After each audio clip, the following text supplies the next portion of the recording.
Alright. We have moved on to the next thingy. Creating Lords of Madness. Book of Aberrations. Can he... Yep. Can it beat our reigning champion? I think Races of the Wild at this point. So, A-Case. God, I hope not. I can't predict a damn thing when it comes to this. So, we are starting with two classes that are going to be run over very quickly because these are monster prestige classes for Aboleth and Beholder. Get fucked. But in any case, they get their own special scale because these are not realistically for players. So S's actual usable content offers a unique play style to a player or builds a unique NPC encounter that will be fun to run and play against. A offers enough stuff that the synergies, or enough stuff that synergies to help make the monster feel like race profession.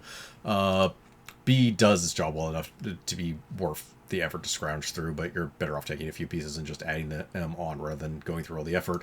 C offers good ideas, but the execution isn't the best, so you're better off doing some editing in order to use any of this. D, what ideas are here? Need some massaging in order to make work at all. And F gives you nothing that the core class doesn't, or didn't, or that a core class doesn't, or that didn't exist previously in obvious ways. That also plus minus for feels. Alright. Starting with this Aboleth versus E class, the Savant Aboleth. Which I masterfully did not put all the rules on one page for because when we were doing the review of this book, I did not give a fuck either.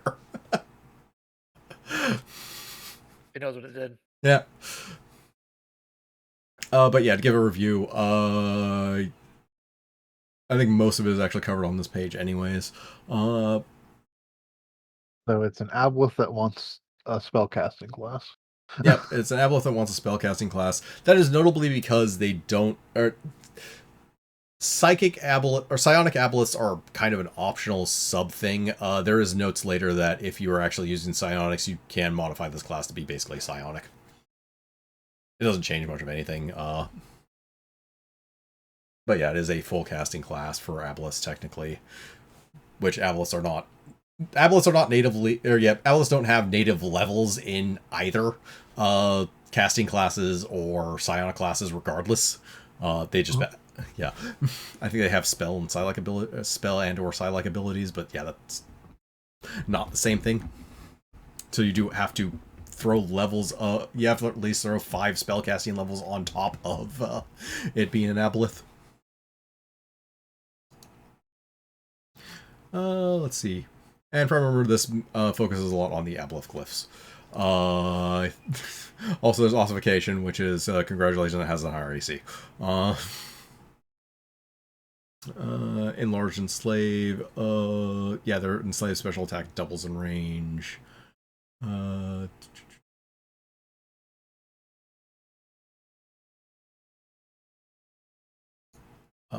think we have this book open. Assuming we don't quickly just give this a rating and move on.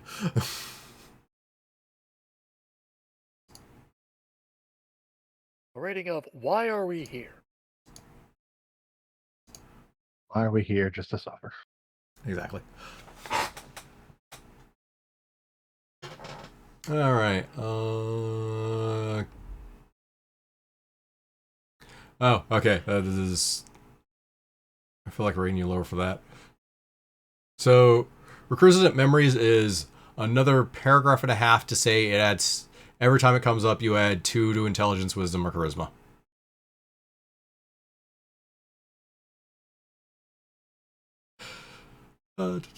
Outside that, Greater Glyph is exactly what it sounds like. The Glyph of Warning spell like ability improves to Greater Glyph of Warning, True Enslave, blah blah blah. No longer, slave creature no longer gets a will save each day to break free from the enslavement. Condition is permanent until successfully dispelled. And Elder Glyph, Greater Glyph of Warning improves, become Elder Glyph of Warning, spell-like ability.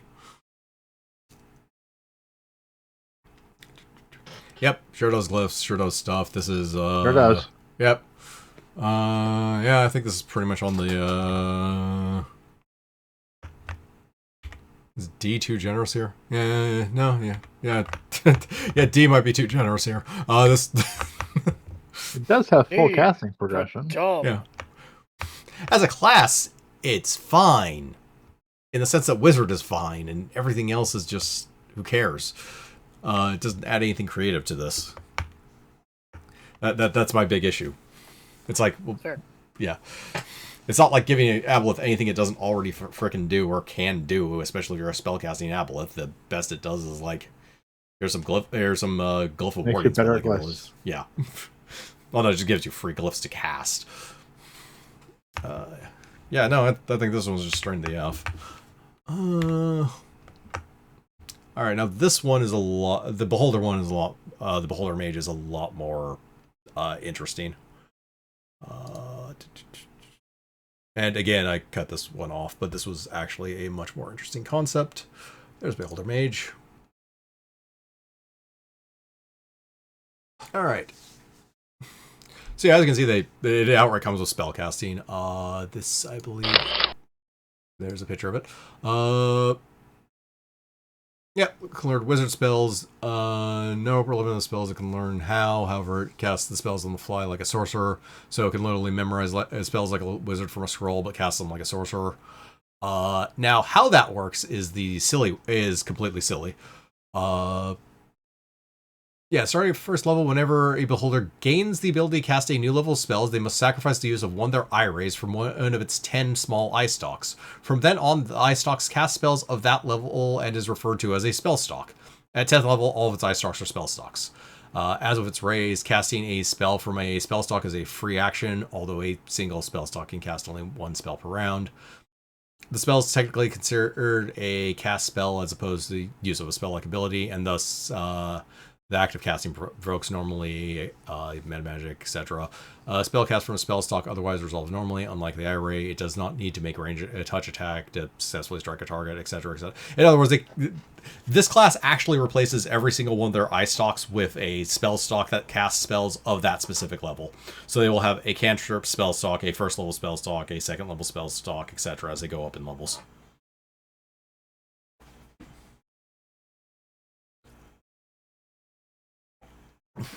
And they get to cast multiple spells in a round because they're actually being done by the eye stalks. They still have the standard beholder limitation of turning more than 3 stalks in a particular direction. In of itself, it actually kind of makes for a more... The idea here is actually pretty solid as far as just monster design is concerned, because this does make for actually unique and interesting beholder, where it is, instead of casting the usual shtick from its eye stalks, it is casting actual fucking spells.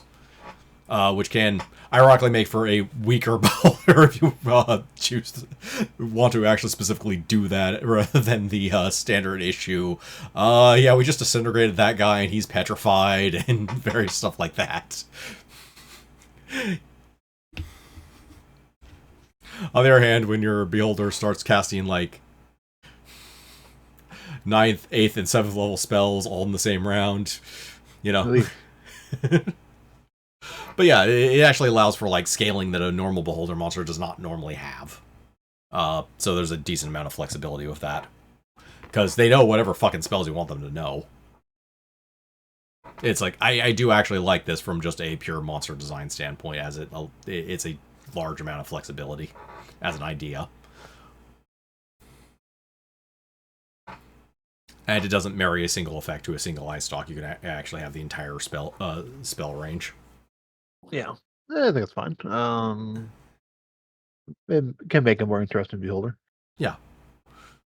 Don't do this one often enough. Would I put the... I'd probably say it is actually B. Yeah. Yeah. Alright, on to our more traditional grading. By the way, neither of those are going to count towards the grade for this book. As is usual for that nonsense. So the more traditional prestige classes. So S. Class only really works in this system, offers a unique playstyle, or brings a playstyle up to the point where it feels like you do the thing well. A offers a unique experience by either adding to the core class or going off its own tangent.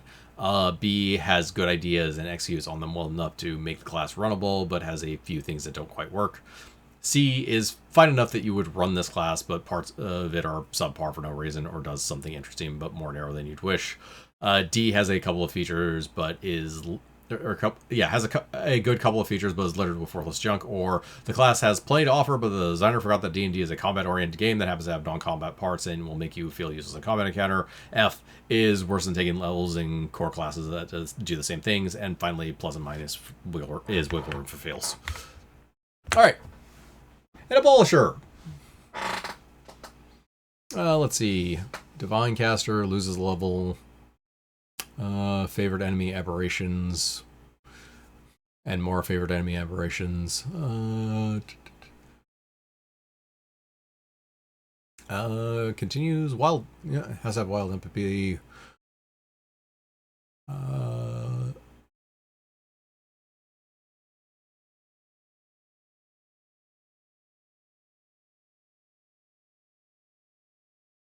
Gains additional uses of wild shape, but they're limited to medium animals. You have druid levels.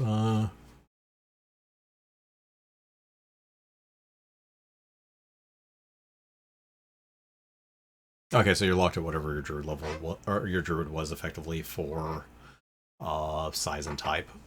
If you were a druid previously. If you didn't get into this class by gaining wild empathy from ranger, I think. Yeah, like Ranger gets it. Yeah. Let's see, animal companion.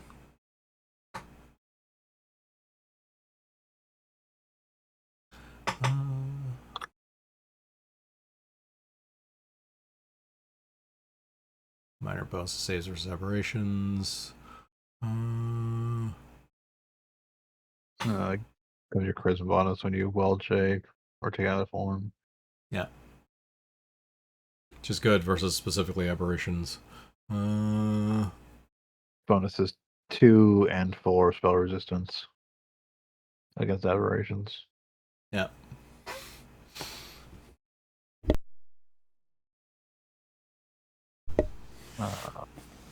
Something about crystals.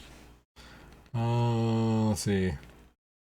Wild shape natural attacks are enhanced by jagged crystals. These crystals are harmless to most creatures, but aberrations cause terrible acid-like burns.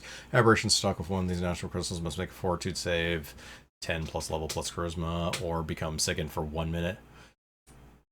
An aberration that makes a save is immune to the effect for the duration of that use of wild shape. Also, who cares? It's sicken. It's -2. Yeah. I mean, it's fine. It's just...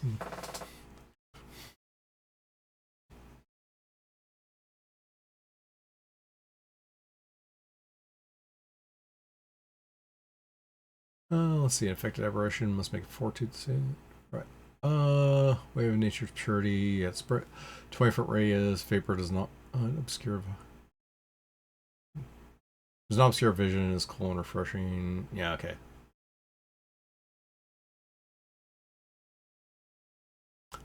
Okay, so 20-foot radius, aberrations in the area, fortitude save, each round become nauseated for a round. Use this ability once per day, the power lasts a number of rounds of your charisma modifier, activating the standard action, doesn't provoke. In other words, the same thing as a supernatural ability normally is. And then a mighty 3 times per day, you can do some extra fire damage. Yeah.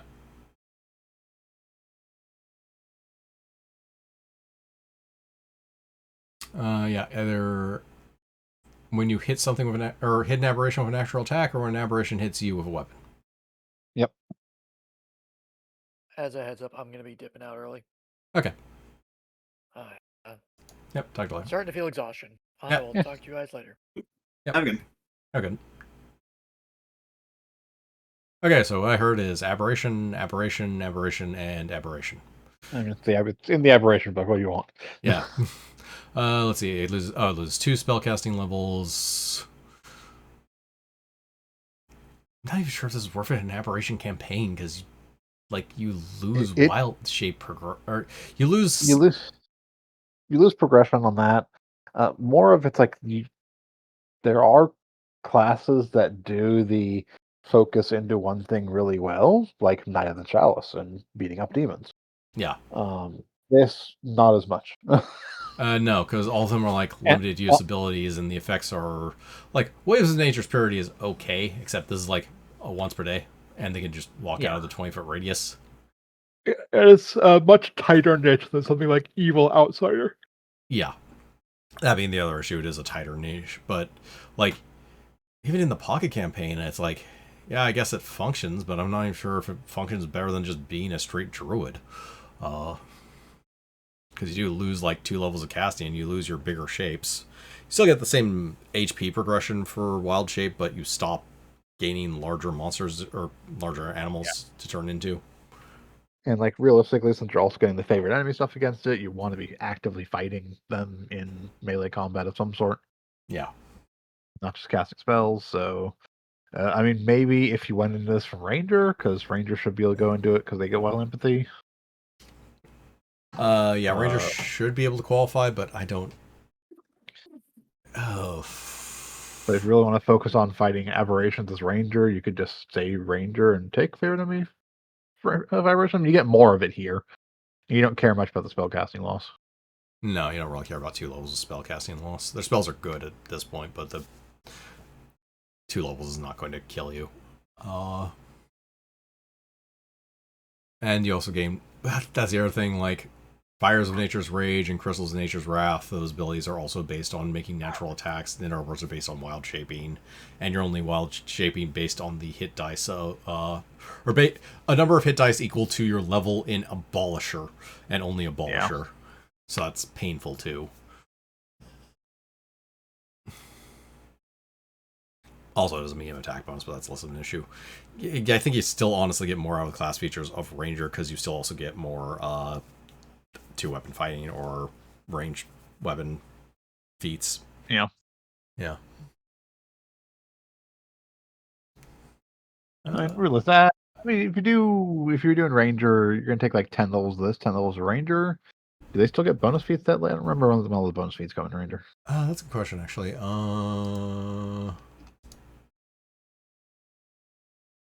I remember these classes as better than they actually are a lot of the time. You could end up getting like favorite enemy plus 12 if you went this and did 10 levels of Ranger. So if you were fighting an aberration, you would definitely be able to hit and beat up an aberration.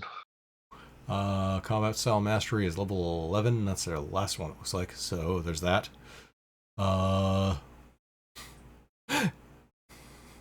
Well, you can ignore the 10th level anyways, because I don't think you give a fuck that you're doing 3d6 nature or fire damage to an aberration. How many times a day was it? 3 times, up to 3 times a day. Well, in wild shape form. Yeah, while specifically doing natural attacks in wild shape. Like, if you just took favorite enemy aberration plus 12 and dual wielding, you'll do better than that. Yeah. It would make up for the plus 12 favorite enemy would make up for the little bit of base attack bonus loss from being a half base to BAB class.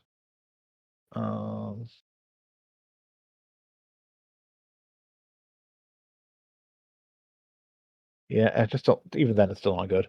No, I think it's still better off either staying in Ranger or going in a different core class. Honestly, you could get a different base class. That's the other thing. Yeah, like just staying Druid, just staying Ranger. I think you'd be better off in either case. Even if and in Ranger, you could just still take favorite enemy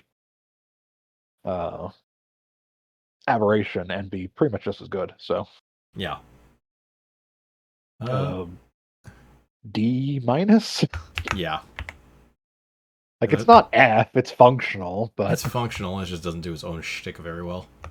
Yeah, it doesn't do its own shtick as good as just being a class. Yeah. All right. Dark Runner.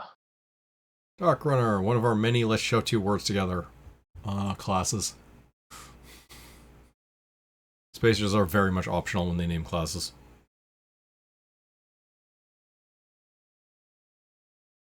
Let's see. Qualifying is not the worst thing in the world. 3 skills, a couple feats.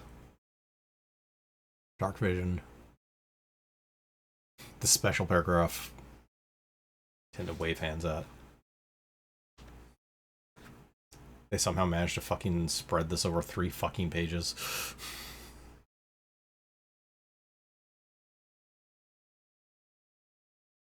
Alright,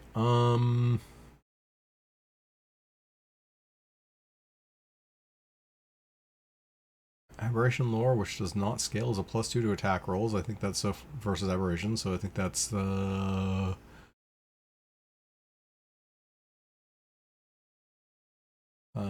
okay, while on the ground, game bonus initiative checks equal to your intelligence. Move over difficult terrain at normal speed. Oh, right, this is the can teleport. No port, thank you very much. Huh? Yes, they can tunnel port. Yeah, they dimension door and eventually teleport via tunnel paths, effectively. Yeah.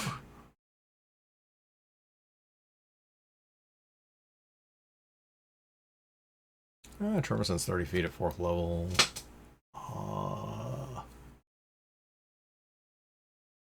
Okay, their aberration lore actually does go to a +4.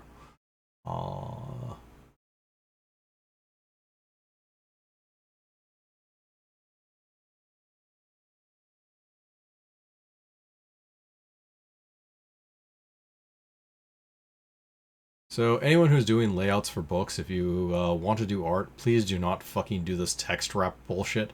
It is really fucking annoying for reading. Right, they can talk to rocks. Proved.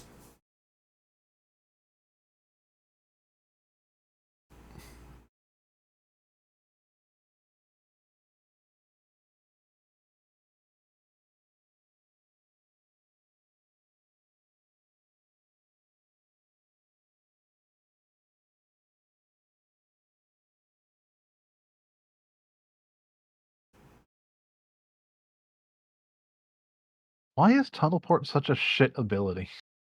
It's Oh. dimension bar, but shit, and once per day. Yes. It's dimension door, so you can't actually go through things. Everywhere you travel through, all the distance that you take for this has to be in a tunnel-sized area, and you can't go through walls, so it has to travel along actual distances. And then later on, you get a greater teleport version, but it has that same restriction. And again, it's still a once per day ability that you can only use in tunnels. And only for somehow traveling through areas that are no more than 10 feet wide. So I guess you get a greater teleport that if a tunnel opens up a little bit too big, you only get to go like 30 feet. Sucks to be you. Okay, so speaking from the scant offense this has, yeah, so eventually a +4 to attack versus aberrations. And while they're staying on difficult terrain, they add into all damage rolls with melee weapons and ranged weapons that attack at 30 feet or less. That one's at least interesting. Yeah. Especially you can figure out how to, like... Well, it is somewhat DBM dependent on how much when it comes to maps, how much they use difficult terrain, but that's probably an easy enough ask, honestly. Like difficult terrain inside of a cave, realistically, this thing wants to be, I would assume. Yeah. Not uncommon. It's something you could easily negotiate with a DM as well if they just didn't put difficult terrain because they were being lazy or something. Be like, hey, is there some rubble somewhere or something? You just need a friend to generate some difficult terrain for you. That can happen. Bring a druid along, just make the entire area difficult terrain. Yeah. There's a lot to add into damage, but it's... I've seen weirder things. Yeah. Oh, it's not actually precision damage, too, so there's at least that. No, full on regular damage. It is not listed as precision damage, despite having the usual precision, like, writer of melee weapon and attack within 30 feet. Yeah. But it is not called out as precision damage or ignored on a crit or anything like that, so... Take that, rogue and swashbuckler.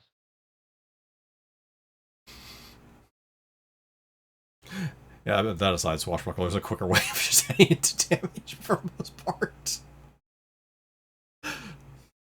Wasn't that one capped by levels though? No, that's the AC bonus from Duelist. That's what it was. Yeah. I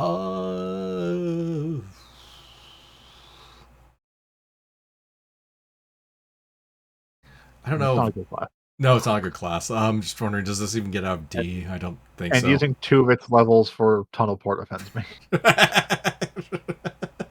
Oh, what's for day you could greater teleport through a fucking tunnel? As long as all that distance between the 2 spots is 10 feet or less, and not through walls in any way, shape, or form. And I don't know, if you get a large passage somewhere in a cave, that just completely stops his ability. Even though you're still in a cave or dungeon or something, you can't go through fucking rooms with this power. That'd be too strong. It's just a teleport that worked fucking underground as long as there's line of effect between 2 areas. That's all you need to fucking do. Did you really need to make it this fucking ridiculous? I mean, it is a teleport that only works if you have line of effect between 2 areas, provided the but the second you travel have between the 2 areas never enters an area larger than the 10 feet larger wide. than 10 feet. Yeah. Or shit. What's better than this class? Being 10 levels of whatever you're going to be in this, and then 10 levels of wizard.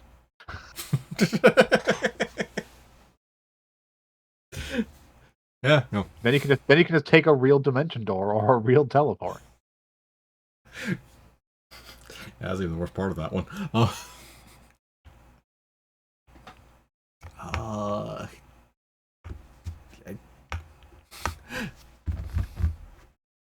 That aside, I'm trying to figure out whether or not this actually, yeah, it's just an F. Yeah, I think it's just an F. Yeah. All right, Flesh Warper. Loses 1 caster level. Does flesh grafting? Yeah, it does flesh grafting. Effectively grafting. In this book, it's aberration parts, but there's other flesh grafting later. Some of which is actually fairly strong. Actually, no, I'm thinking in reverse. Flesh grafting originally was in Libris Mortis, but it is in this book as well, and it's actually fairly strong in this book. Especially since there is a flesh grafting race-specific ones that you can choose that are actually just really good, regardless. The graft reservoir offends me. Or reserve offends me. Here, we'll give you some XP, some free XP spendable at each level. If you gain a level, you do not keep the previous amount. Yeah. So you need to keep doing grafts and spending XP every level, or you're throwing free XP away. Effectively, yeah. It's you don't get to have a reserve of this. How dare you?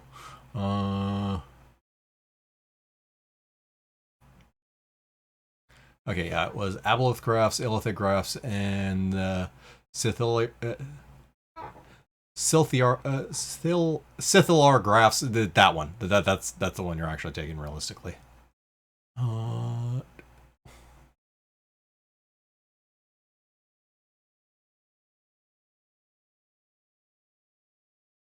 You get some secrets, do various things. You get 3 of these. Swim speed, bonus on swim checks. Secret of the Beholder. Gives you horrible protruding eyes. And a bonus on spot and search checks.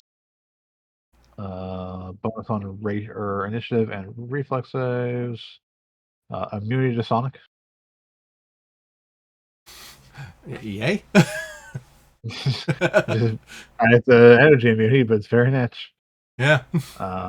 Climb speed plus 8 bonus to climn. Can take 10 on climb while threatened.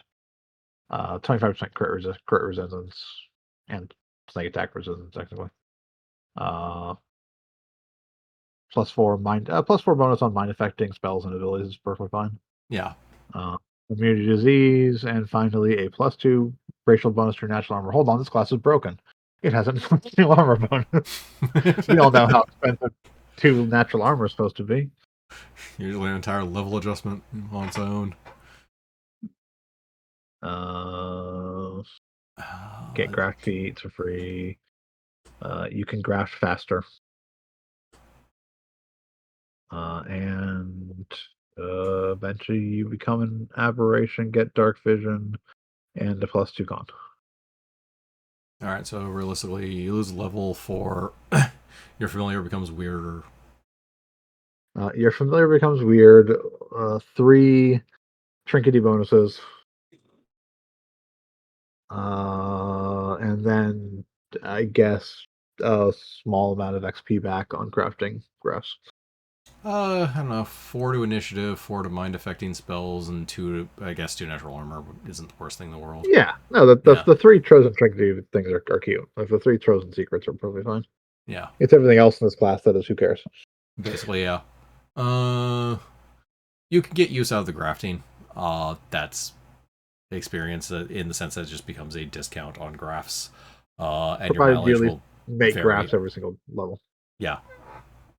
And your mileage is going to vary a lot on that. Yeah.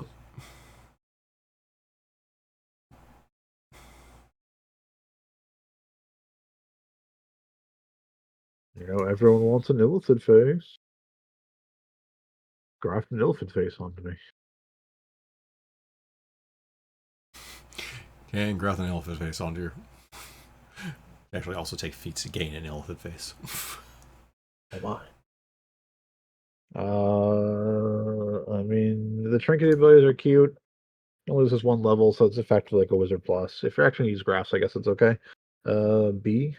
Yeah, B sounds good. Keeper of the Cerulean Sign. Okay, this has the advantage of not losing spellcasting at all. Yep. Making this bar incredibly fucking low. It is all casting types. Yeah, it's all casting types. Okay, so can you eat 2 meta magic feats in quality for your class features? Let's see. You get there's a sidebar thing, Cerulean Sign. Yeah. Luck bonus armor class on saving throws against attacks and aberrations, as well as a luck bonus on level checks made to penetrate an aberration spell resistance. Ranges from a +1 to a +5. So a combined cloak and armor boosting item on an off bonus type that only works against aberrations and isn't actually horrifically expensive cost-wise. No, it's not awful on cost. So if you were fighting aberrations, being able to just make those is good. Yeah, you have to craft it as gained in the class, so there's a slight EXP cost, basically. But you just craft a 4K one that costs negligible experience. Okay. As long as we're on your focus, you can check aberrations. Specifically the taint. Let's get all up in there. Yeah. You can detect their taint a number of times per day equal to your class level.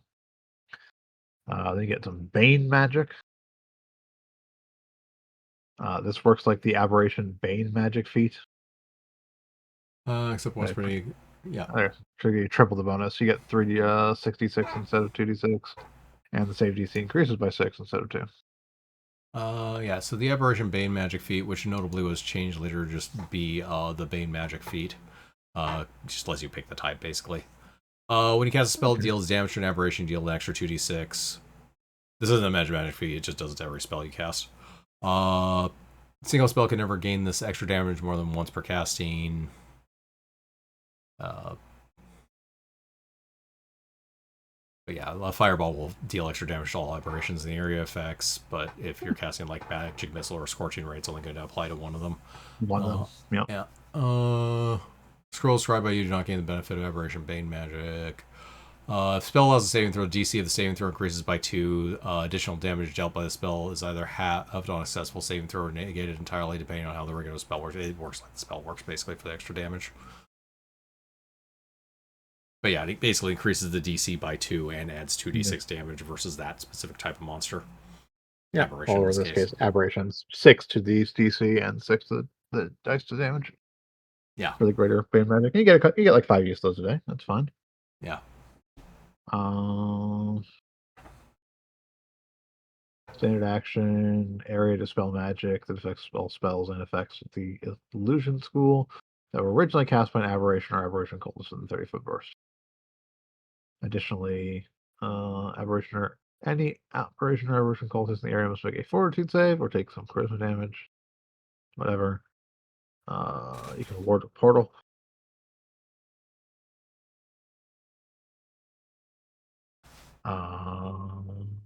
So backlash.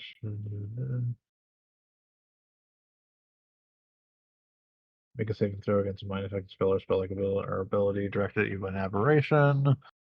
Powers activated. They must take a fortitude save or take some damage based on your level.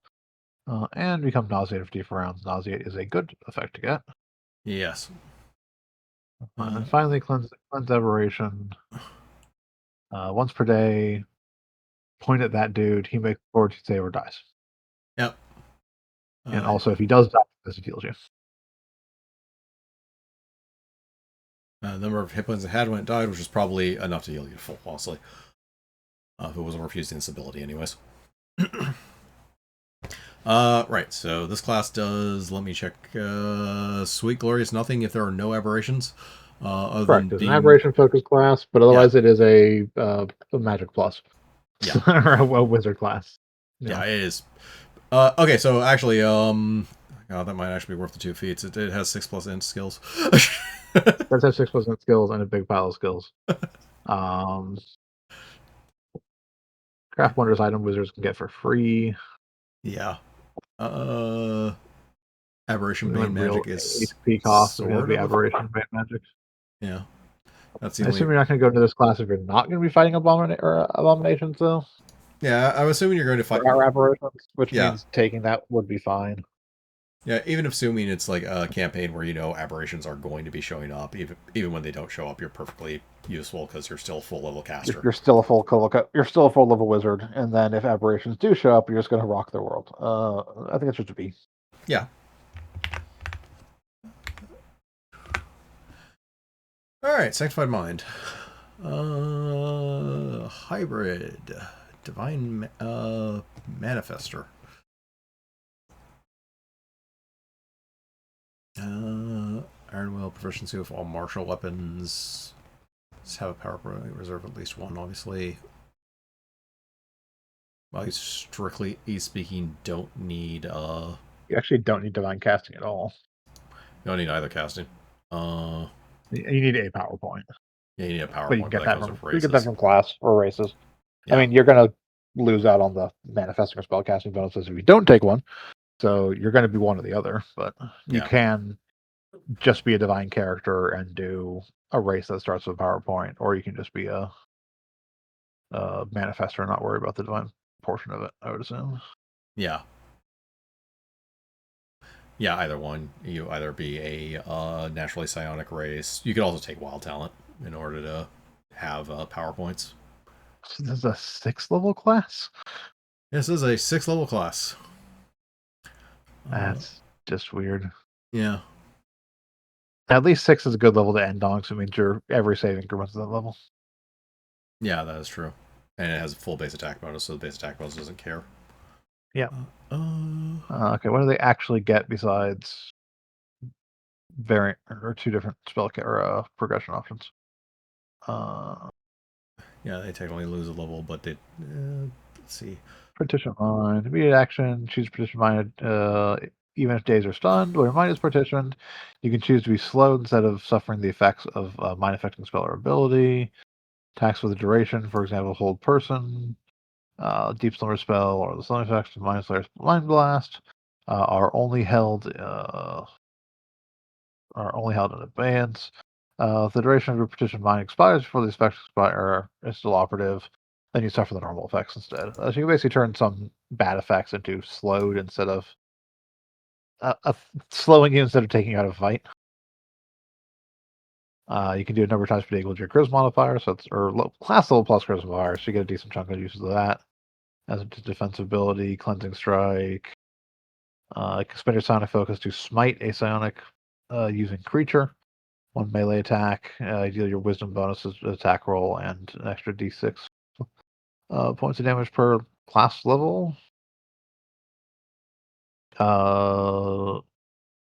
That's just good. Smite a psionic using creature with 1 melee attack.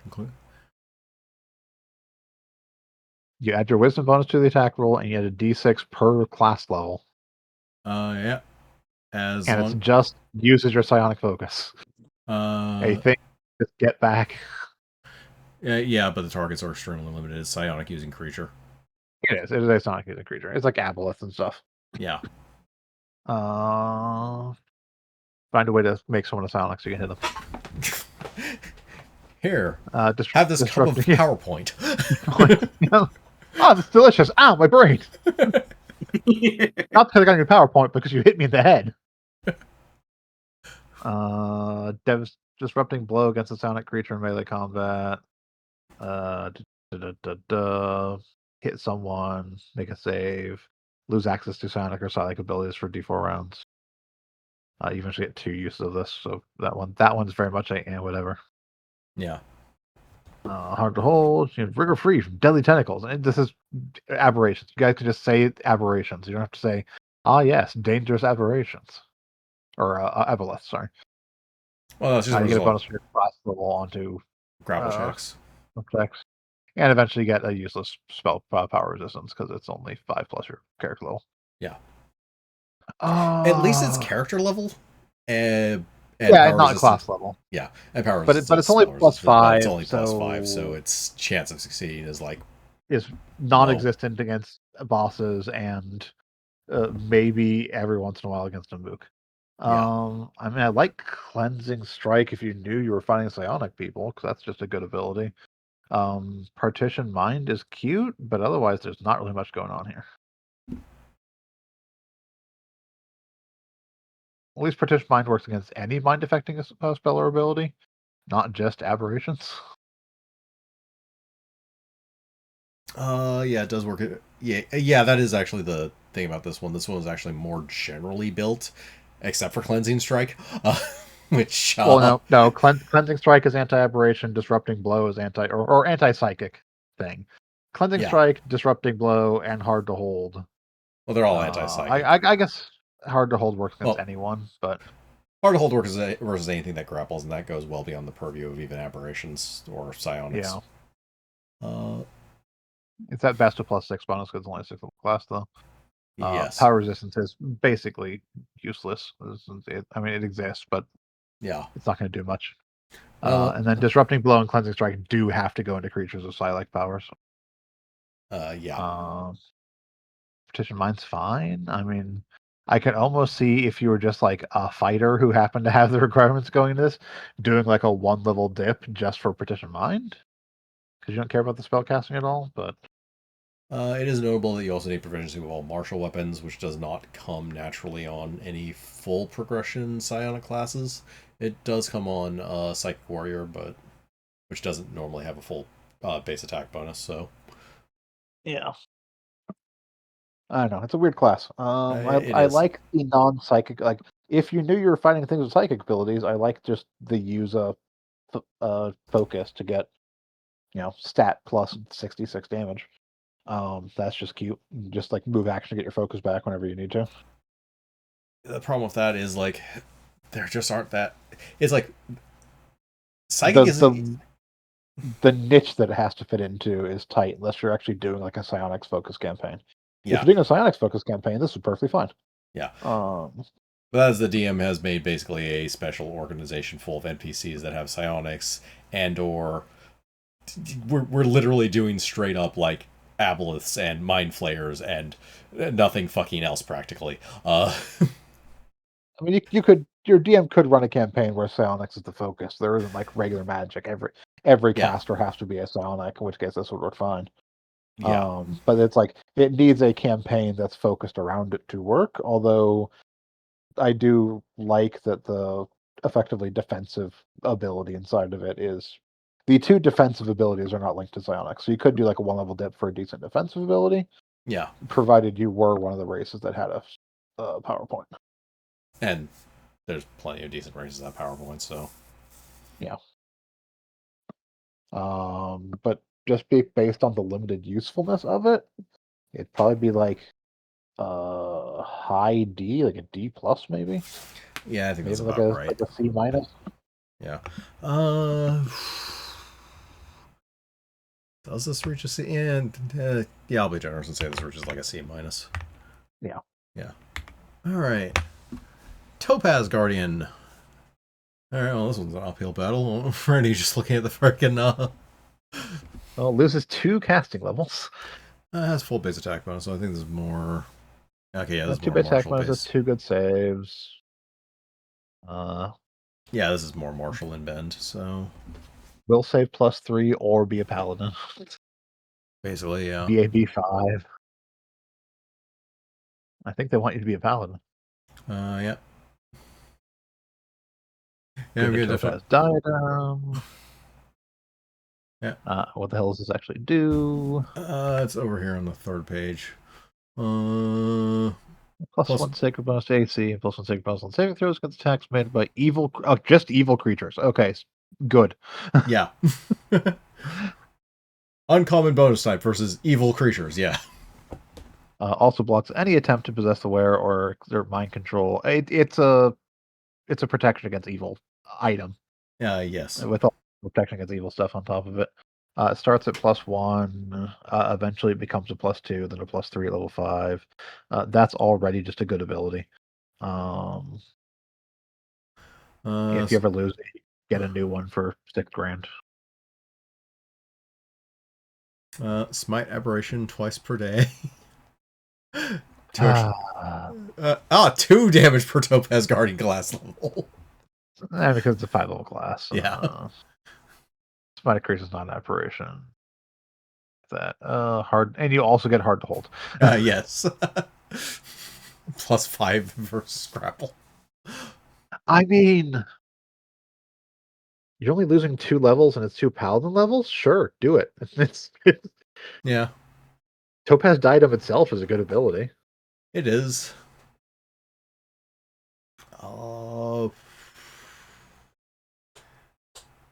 The only thing that cares specifically about aberrations is the 2 smite aberrations, and if you're fighting aberrations, 2 smites is fine. How will this overlap with Divine? What the fuck is that one? Huh? The level 1 Divine buff. Oh, Divine Power. Yeah. Considering Divine Power is an attack and damage boost, it works perfectly fine with it. Okay then. Yeah. Not provide any AC or save bonuses. Okay, so yeah, just completely overlap, or yeah, completely. Divine favor. It's also luck favor, bonus anyway. So yeah. Yeah. Also works with divine power, but that's a different matter entirely. Yeah, I think it's fine. It's yeah, it's pretty much fine. Like it's just a B. If you're a paladin and want to go into this, it's perfectly good. You may lose a smite or 2. You lose like 2 smites if you were a full level paladin. Besides this, but effectively you only lose those smites if you don't have aberrations to smite, because you do get smite aberration. You get 1 every 5 levels. You lose 1 smite.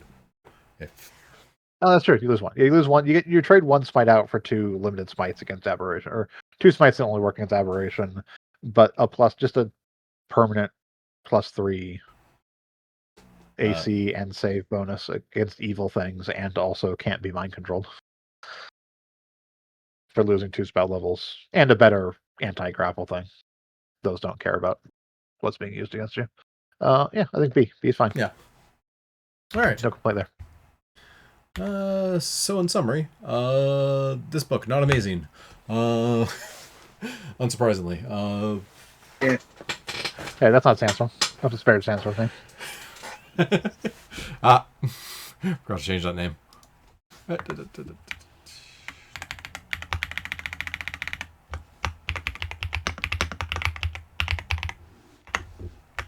The Oh, wait, Lord also, of Madness.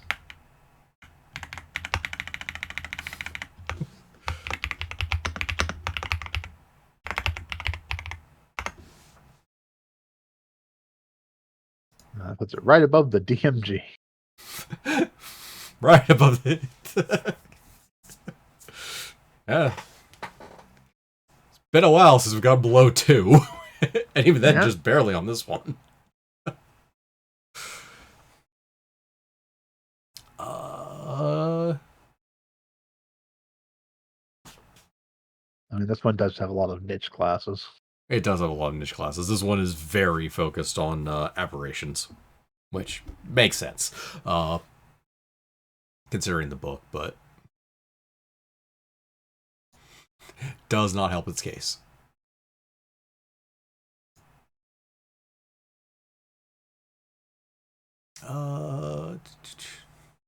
Yeah, so I don't have the one after this, partially because I thought we were going to start late, and partially because I was working on a different video, but I don't have all the slides up for it, so not worried about that. So that one's not ready, really. That's perfectly fine. It's not like people watch us live, so getting a short stream's not an issue. Yeah. But yeah, I don't have the next book ready, so we are pretty much done for tonight. Yeah, so join us on. Are we starting Monday with ZA? Yeah, we did our day off, so we should be doing ZA. I'm pretty sure Hunter tested his card. I think it works. So I believe Okay. you mentioned that you did. Yes. I believe it mentioned he did his test, and that was capturing fine. So All right. I think we will be starting ZA on Monday. But before that, join us on Sunday for the final episode of Super Robot Wars 30. We are finally done with this. Yep. We will be completing SRW 30. Yes, because we have one scenario left, and the game is on super duper fucking trivial mode.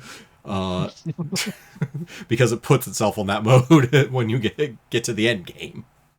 Yep. And join us back here on Thursday when we will be going over the final Wizards of the Coast supplemental, the final Wizards of the Coast book in this series, effectively. Because I'm not doing citing books. Yep. Which is Elder Evils. Till then, I'm Vincent. I've been the Krampus. I've been Shiv. I've been Hunter Green. And I'm Vincent. And I don't know if one of these classes gives you hindsight. I'm positive that everything is fucking dealing with aberrations. The Flesh Crafter The only hindsight's going to help you here if you got the DM's campaign notes. That's not wrong. If the DM particularly loves aberrations, this will really help you. Well, that one class was like, it's fine if you're running an only psionics game. Yeah. But yeah. Any case, till then, remember. Real hindsight was never taken with his classes to begin with. Quite correct. But yes. Hey guys, hindsight's 2020. Or something.